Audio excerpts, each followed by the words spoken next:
So I just finished filming like those long ass scary videos. So I'm gonna finally finish scary stories to tell in the dark. But the last ones are supposed to be funny. So let's just get into it. Guys.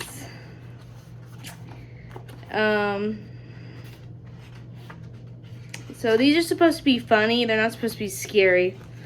And there's 4 more, so hopefully we'll get through these. The Slithery D. The Slithery D, he came out to see. He ate all the others, but he didn't eat me. The Slithery D, he came out to see. He ate all the others, but he didn't eat Slurp. So that means he ate, I guess, the cows. So there's the pictures. If you can see them, I'm trying to show you guys. I just want to finish this book finally because we got a few more stories. How did that dead man dance? So this one's called Aaron Key's Bones. So here's this corpse dancing.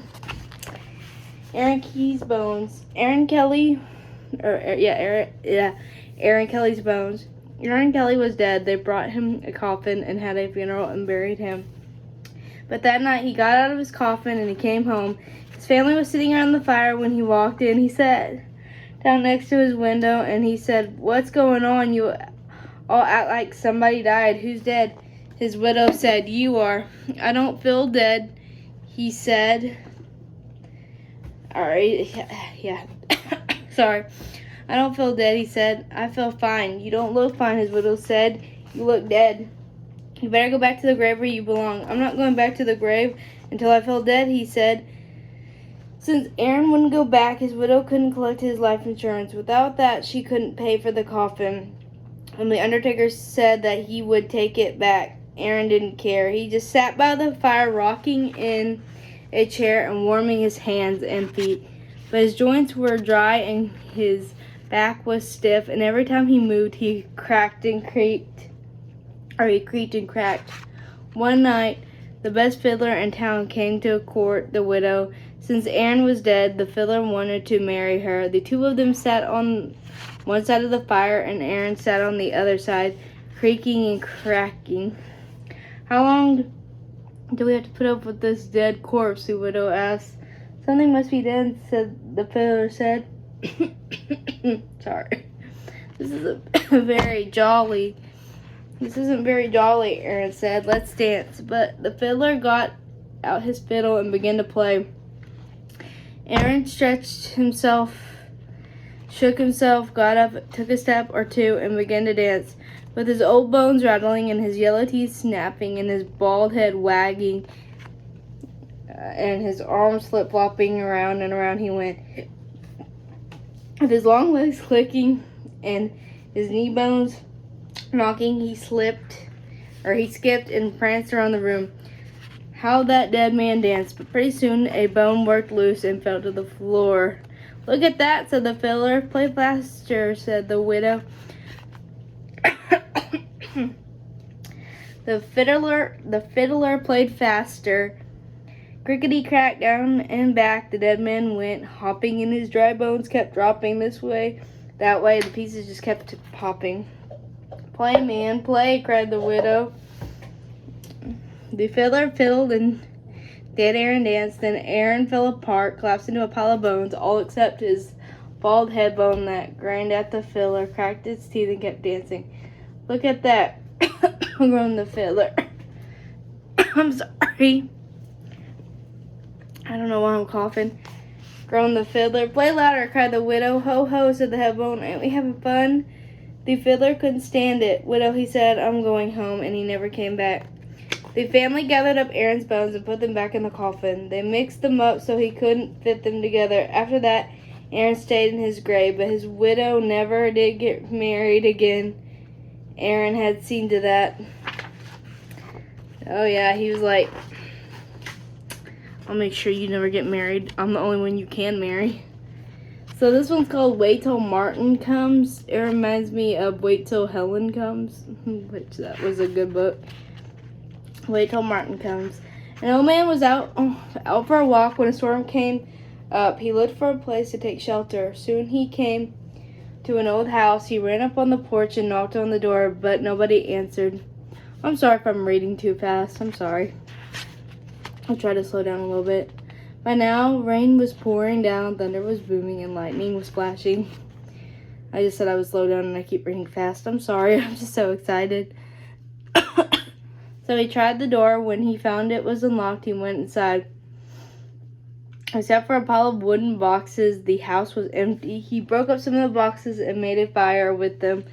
Then he sat down in front of the fire and dried himself. It was so warm and cozy that he fell asleep. When he woke up, a black cat was sitting near the fire. It stared at him for a while, then it purred. That's a nice cat, he thought, and he dozed off again.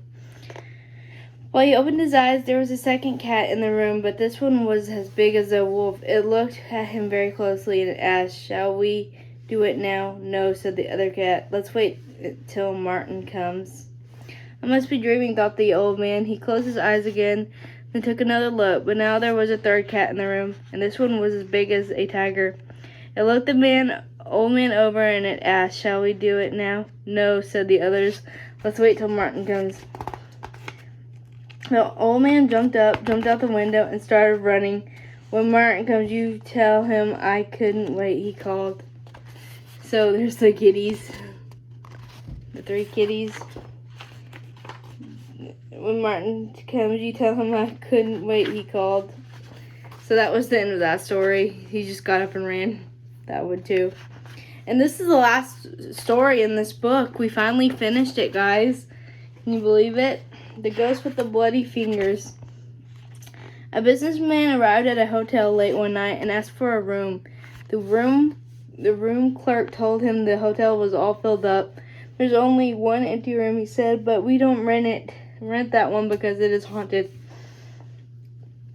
"I'll take it," said the businessman. "I don't believe in ghosts." The man went up to the man went up to the room. He unpacked his things and he went to bed. As soon as he did, a ghost came out of the closet. Its fingers were bleeding and it was moaning, "Bloody fingers, bloody fingers." When the man saw the ghost, he grabbed his things and ran. The next night, a woman arrived very late. Again, all the rooms were taken except the haunted room. "I'll sleep there," she said. "I'm not afraid of ghosts." As soon as she got into bed, the ghost came out of the closet. Its fingers were still bleeding. It still was moaning, "Bloody fingers, bloody fingers." And the woman took one look and ran. A week later, another guest arrived very late. He also took the haunted room. After he unpacked, he got out his guitar and he began to play. Soon the ghost appeared. As before, its fingers were bleeding and it was moaning, "Bloody fingers, bloody fingers." The man paid no attention. He just kept strumming his guitar. But the ghost kept moaning and his fingers kept bleeding. Finally, the guitar player looked up. "Cool it, man," he said. "Get yourself a Band-Aid." That is kind of funny. So we finally finished Scary Stories to Tell in the Dark. I do have the second book, and then I have another book that I'm going to start eventually. So I hope you guys enjoyed this video. I know these videos don't really get very many views, but that's okay. I like reading these books and stuff, and reading these stories. And if you haven't seen my Skinwalker video, which I'm calling them SWs or S-Walkers in the video, go check that video out. It's really good, in my opinion, and I don't read as fast, I don't think. But thank you guys for going with me through the journey of Scary Stories to Tell in the Dark. If you didn't want to read the book, I have so many videos. Like, I pretty much read this whole book throughout my videos. So if you don't want to read the book, you can listen to me talk about them. Or even other YouTubers have done it, so watch their videos too. But anyway, I'm going to go. Bye, guys!